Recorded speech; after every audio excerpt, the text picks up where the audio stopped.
Semua orang di saat itu, mereka hanya terdiam, antara tegang dan juga penuh rasa hormat, dan mereka semua menunggu kejadian itu.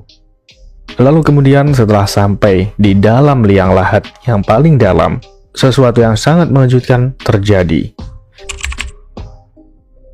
Setelah penggalian sampai di liang lahat, satu persatu kayu yang menjadi penutup liang lahat pun diangkat. Dan di situ semua orang terkejut dan melihat apa yang mereka tidak pernah bayangkan. Eyang Jatikusumo di sini bersaksi dan mengatakan dengan tegas, tidak ada jasad Soekarno, bahkan tidak ada tulang, bahkan tidak ada sisa tulang atau sisa anggota tubuh sekecil apapun di dalam liang lahat itu. Jadi liang lahat itu kosong, yang ada di kuburan pertama itu kosong. Dan yang tersisa cuma satu hal, satu benda ini, yaitu kain kafan. Kainnya masih utuh, masih bersih, seperti tidak pernah dipakai. Jadi bayangkan itu, padahal sebelumnya Eyang Jatikusumo ini yang menurunkan jasad Soekarno ke dalam liang lahat di pemakaman pertama tanggal 22 Juni 1970 itu. Tapi kemudian beberapa waktu kemudian, ketika makam itu digali kembali, Eyang Jatikusumo juga yang masuk untuk dan mau mengangkat jasad itu hanya mendapati kain kafan saja.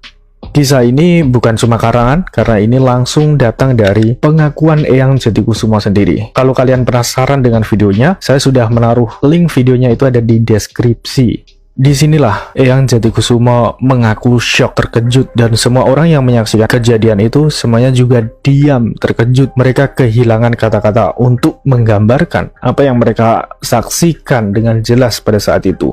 Dan pada saat itu juga mereka sepakat untuk menyimpan rapat-rapat rahasia yang sangat besar ini.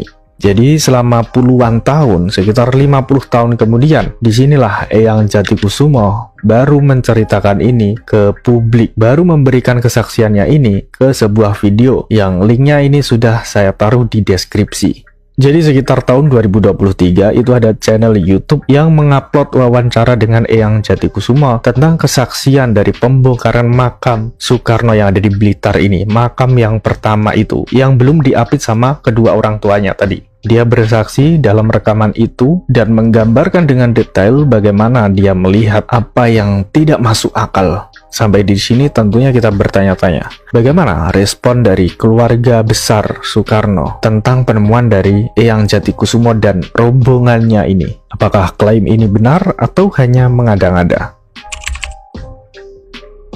Kesaksian dari Eyang Jatikusumo ini tentunya mengguncang sosial media, lalu diperdebatkanlah di mana-mana, menjadi perdebatan publik. Tapi ada satu fakta yang pasti, bahwa dari keluarga besar Soekarno itu tidak ada konfirmasi soal isu makam kosong ini. Dari Bu Megawati tidak ada tanggapan, tidak ada konfirmasi, dan dari putra-putra Soekarno juga tidak ada. Dan berita-berita yang tersebar juga hanya memberitakan tentang klaim dari Eyang Jatikusumo ini. Jadi apakah keluarga besar ini sudah tahu tentang klaim ini? Kita juga tidak tahu sebenarnya bagaimana. Kalau menurut kalian gimana nih? Tulis di komentar ya. Dan sementara itu makam Soekarno kini sudah berada di tempat yang tepat, yaitu ada di tengah-tengah di antara kedua orang tuanya Pak Soekarno ini. Makam ini ada di Blitar, dikelola sama negara, dijaga, dirawat, dan setiap tahun ada ratusan ribu orang yang berziarah ke sana, mendoakan Pak Soekarno, mengambil pelajaran hidup beliau, dan mengenang jasa-jasa Pak Soekarno.